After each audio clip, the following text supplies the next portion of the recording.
पुराने भारत के मध्य में एक रियासत हुआ करती थी। उस रियासत की बड़ी रानी की गौतम बुद्ध के प्रति बहुत निष्ठा थी। उस रियासत के महाराज देवराज की दो रानियां सुरुचि और सुनिधि थी। राजा देवराज की पहली पत्नी सुरुचि थी, जिसका स्वभाव किसी साध्वी की तरह था। वो गौतम बुद्ध को अपना आराध्य मानती थी और उनके बताए मार्ग पर चलने की कोशिश करती। उनके साथ उनका बेटा वीर भी खेलता कूदता रहता, लेकिन देवराज का पूरा ध्यान अपनी दूसरी पत्नी सुरुचि के ऊपर ही रहता। वो देखने में बहुत ज़्यादा खूबसूरत थी। इसी खूबसूरती की विलासिता में महाराज खोए रहते और पूरे महल की सुख सुविधाएं दूसरी पत्नी सुनिधि और उसके बेटे सुमंत को ही मिला करती। दोनों ही पत्नियों के राज दुलारों की खिलखिलाहट से पूरा महल जगमग रहता। रियासत के लोगों को भी पता चल चुका था कि उन्हें भाभी राजकुमार मिल गया है। लोग सोचा करते कि भविष्य में राजगद्दी में वीर ही बैठेगा, क्योंकि वो बड़ी रानी का पुत्र था। लेकिन समय की लकीरों को कुछ और ही मंजूर था। देवराज की पहली पत्नी सुरुचि का स्वभाव महापुरुषों की तरह था। वो न्याय, धर्म, बौद्ध शिक्षाओं की बातें करती और ऐसी ही संगति में बड़ा हो रहा था उनका बेटा वीर, जो बचपन से ही बड़े गंभीर स्वभाव का हो गया था। जितना मिलता उतने में ही संतोष कर लेता, लेकिन आखिर उसका दिल भी तो एक बच्चे का ही दिल था। समय का चक्र चलता गया और एक दिन रियासत का दरबार सजा हुआ था। उस दिन भाभी राजकुमार के नाम की घोषणा भी होनी थी। सभी आश्वस्त थे कि वीर के नाम के रूप में उन्हें भाभी राजकुमार मिलने वाला है। महाराज अपनी प्रिय पत्नी सुनिधि के साथ सिंहासन पर बैठे हुए थे। महाराज बेटे सुमंत को दुलार रहे थे और वीर अपनी माँ के साथ दरबार में बैठा हुआ था। सभी पुरोहितों ने वीर की माँ को बता दिया था कि आज वीर के राज तिलक की पूजा है, उसे तैयार करके लाना। वीर की माँ सुरुचि ने भी बड़ी दुलार से अपने राज दुलारे को सजाया, माथे पर तिलक लगाया और ईश्वर के सामने हाथ जुड़वाया। पूजा शुरू होने वाली थी। महल में शंख बजने शुरू हुए। पुरोहितों ने वीर का नाम भी लिया। बालक वीर सौम्य अंदाज में पिता की गद्दी की तरफ बढ़ा और अपने पिता के पांव में अपनी छोटी सी हथेली रख दी। पिता आशीर्वाद देने के लिए हाथ उठाते कि दूसरी रानी महाराज की प्रिय सुनिधि ने वीर को पीछे ढकेल दिया। वीर की आंखों से आंसू गिरने लगे। भरे राज दरबार में गुस्से से लाल रानी सुनिधि ने वीर की कलाई को मोड़ दिया था। उन्हें सिंहासन पर पहुंचने से रोक दिया और अपने कड़े शब्दों से और सख्त आवाज में रानी ने कहा, तुम इस सिंहासन और महाराज की गोद में बैठ नहीं सकते। सिंहासन में बैठने वाला काबिल हो या ना हो, वो चहेती रानी का पुत्र ही होना चाहिए। तुम दासी के बराबर वाली रानी के पुत्र हो। सिंहासन पर मेरा पुत्र सुमंत ही बैठेगा और जो सिंहासन पर बैठेगा प्रजा उसी की इज्जत करेगी, उसी को मान सम्मान देगी। तुम जाओ अपनी माता के पास और बुद्ध की सेवा करो।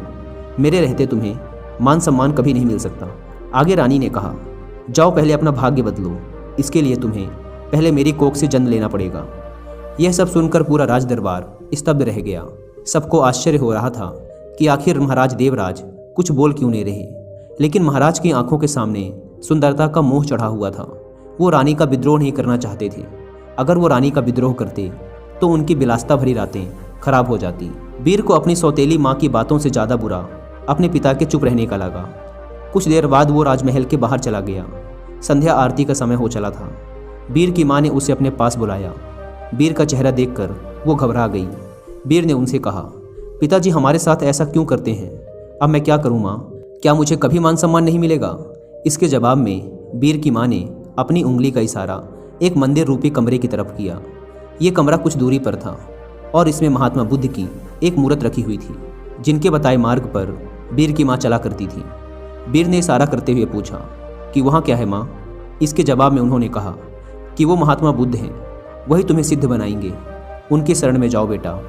बुद्धम शरणम गच्छामि, बुद्धम शरणम गच्छामि। ये पंक्ति सुनते ही वीर के हाव भाव के साथ महल की हवाएं भी बदल रही थी। बरसों से खुद के साथ हो रहे भेदभाव को सह लेने वाली रानी सुरुचि अपने कोमल से बेटे की आंखों के आंसू नहीं देख पाई।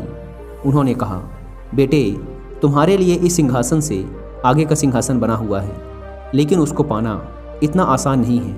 उस सिंहासन तक तुम्हें महात्मा बुद्ध की शिक्षाएं लेकर जाएंगी। लेकिन वीर को यह समझ नहीं आ रहा था कि आखिर कौन सा वो सिंहासन है जो राज सिंहासन से भी बड़ा है। उसके कानों में तो अभी भी सौतेली माँ के ताने गूंज रहे थे कि वो अभागा है। लेकिन वीर की माँ ने देर नहीं की और उसे बुद्ध की मूर्ति के सामने लाकर खड़ा कर दिया और कहा कि अब सिर्फ महात्मा बुद्ध ही तुम्हारा कल्याण करेंगे। तुम उनके बताए मार्ग पर चलो, उनकी शिक्षाओं का अनुसरण करो। तुम्हें पता चल जाएगा कि जीवन का असली सुख कहाँ है। वीर ने सवाल किया कि माँ, क्या बुद्ध का स्थान पिता से भी बढ़कर है? इस भोलेपन पर वीर की माँ को हंसी आ गई और उन्होंने कहा कि वो सबसे ऊपर है, वो महात्मा है। माँ की हंसी पर वीर का दिल आ गया और उसने कहा कि ठीक है माँ, अब से मैं बुद्ध की गोद में ही बैठूंगा, कठिन से कठिन ध्यान करके उन्हें प्रसन्न करूंगा, इनकी शिक्षाओं को अपने जीवन में उतारूंगा। वीर ने बड़े ही दृढ़ निश्चयी आवाज में कहा, देख लेना माँ, एक दिन बुद्ध मुझे अपनी गोद में जरूर बैठाएंगे। रानी अपनी बेटी की मासूम बातों को सुनकर हैरान रह गई। उन्होंने वीर को गोद में उठाया और कहा कि पूरे मन से बुद्ध की बातों का अनुसरण करो। वीर भी गोद से उतरते हुए जवाब दिया कि आज से मेरे आराध्य बुद्ध हो गए हैं। कुछ महीने ही बीते थे कि वीर ने बुद्ध के ध्यान में खोने के लिए राजमहल छोड़ने का फैसला कर लिया। जो लड़का कल तक अपनी माँ के पल्लू से छिपा घूमता रहता, आज महल छोड़कर जंगल जाने लगा। सभी हैरान थे, माँ को भी चिंता हो रही थी, लेकिन उन्होंने सब कुछ बुद्ध के ऊपर सौंप दिया था। राजमहल और माता पिता को प्रणाम करके वीर बुद्ध ज्ञान लेने के लिए जंगल की ओर निकल गया। महाराज देवराज को भी अपनी गलती का एहसास होने लगा, लेकिन अब भी वो कुछ न कर पाए। करीब कई सौ किलोमीटर दूर जाने के बाद वीर की मुलाकात एक बौद्ध भिक्षुक से हुई। वो एक कुटिया में रहा करते थे। वहाँ उनके कुछ शिष्य भी थे। वीर ने बौद्ध भिक्षुक से ज्ञान मांगा और कहा कि उन्हें बुद्ध से मिलना है। इसके जवाब में बौद्ध भिक्षुक ने महात्मा बुद्ध की कहानी बताते हुए कहा कि खुद को जान लेना ही बुद्ध को जान लेना है। लेकिन फिर भी वीर ने बुद्ध से मिलने की जिद नहीं छोड़ी। तब बौद्ध भिक्षुक ने कहा कि तुम अभी आराम करो, मैं कल तुम्हें बुद्ध से मिलाऊंगा। पूरी रात गुजर गई और वीर बुद्धम शरणम गच्छामि का जाप करता रहा। सुबह हुई तो वीर ने बौद्ध भिक्षुक से फिर सवाल किया। उन्होंने जवाब दिया कि अभी मेरी एक अंगूठी खो गई है, उसमें मेरी जान बसती थी, उसे ढूंढ दो, फिर मिलवाता हूँ। वीर भी उस अंगूठी को ढूंढने लगा। सुबह से रात हो गई, लेकिन अंगूठी नहीं मिली। फिर बौद्ध भिक्षुक ने वीर को दिया लेने के लिए कुटिया के अंदर भेजा। वहां पहुंचकर उसने देखा कि अंगूठी तो अंदर ही संभाल कर रखी गई है। यह दृश्य देखकर वीर को बहुत दुख हुआ और उसने बौद्ध भिक्षुक से कहा कि जब आपने अंगूठी को कुटिया के अंदर रख दिया था तो फिर मुझसे बाहर क्यों तलाश करवा रहे हैं? इसके जवाब में बौद्ध भिक्षुक ने कहा, इसी तरह तुम्हारे अंदर ही बुद्ध विराजमान हैं, तो तुम उन्हें बाहर क्यों ढूंढ रहे हो? खुद को मोह से, सम्मान से, लालच से, दूसरों की बुराई करने से, विलासिता से, हर बुरी आदत से खुद को दूर कर दो, तो तुम्हें खुद के अंदर ही बुद्ध मिल जाएंगे। इस सीख से और महात्मा बुद्ध कैसे सिद्धार्थ से महात्मा बने थे, ये कहानी पूरी जानने के बाद वीर को पता चल गया था कि अब उसे बुद्ध के बताए मार्ग पर चलना है और गहरे ध्यान में डूबकर खुद को जानना है। दोस्तों, अगर आप गौतम बुद्ध के जीवन के बारे में डिटेल से जानना चाहते हैं तो कुक्कू एफएम पर उनके जीवन के ऊपर एक बहुत ही अच्छी ऑडियो बुक सीरीज है जिसका नाम है गौतम बुद्ध, भारतवर्ष के महानायकों की जीवन गाथा। इस ऑडियो बुक के 8 एपिसोड्स में बहुत ही ब्यूटीफुल तरीके से गौतम बुद्ध के जन्म से लेकर उनके महापरिनिर्वाण प्राप्त करने तक की पूरी कहानी बहुत ही सरल शब्दों में सुनाई गई है। मुझे पर्सनली ये एपिसोड्स बहुत अच्छे लगे, इसलिए मैं आप सभी लोगों को भी स्ट्रांगली रिकमेंड करूंगा कि इन एपिसोड्स को आप लोग भी एक बार जरूर सुनें।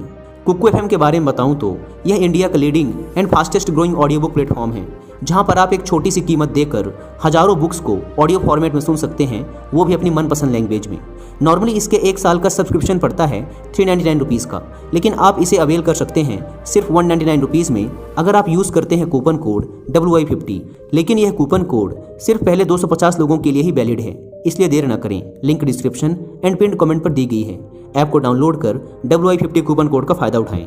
धीरे धीरे समय बीतता गया और वीर आत्मज्ञान को प्राप्त होता गया। ऊंची चोटी पर पहुंचकर वो ध्यान में लीन हो चुका था। उसने अपने जीवन से सिंहासन की चाहत मिटा दी। उसे अब ऊंचे मन के सिंहासन पर बैठना था। समय के साथ साथ सन्यासी वीर की प्रसिद्धि भी बढ़ती जा रही थी।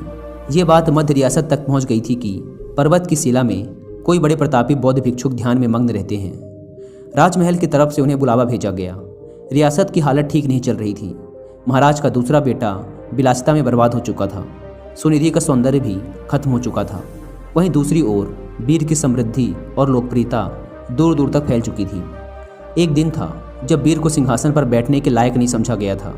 एक दिन और आया, बौद्ध भिक्षुक के रूप में वीर ने राजमहल में कदम रखा।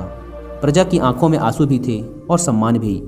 महाराजा और सुनिधि हाथ जोड़े ग्लानि में रो रहे थे। वीर की माँ के कानों में भी बच्चे वीर की कही बातें साफ साफ गूंज रही थी।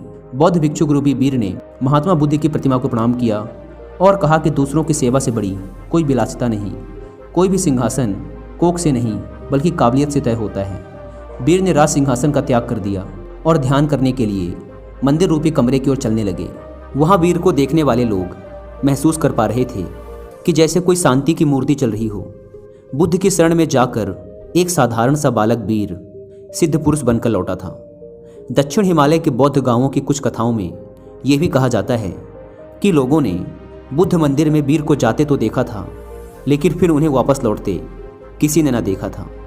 वहाँ बस उनके बौद्ध भिक्षुओं वाले वस्त्र रखे हुए थे। कहते हैं वीर बुद्ध की गोद में बैठ चुके थे, वो सिद्ध हो चुके थे। अब पता नहीं ये बात कितनी सच है, लेकिन इस कहानी से हमें सीखने को तो यही मिलता है कि ईश्वर, परमात्मा, बुद्ध, इन सब की तलाश बाहर करने से बेहतर अपने अंदर करें, अच्छे कर्म करें और दूसरों की सेवा करें। विलासिता के जीवन में कुछ नहीं रखा। लालच और अहंकार से दूर रहें और महात्मा बुद्ध की मानव कल्याण की शिक्षा पर अमल करने की कोशिश करें।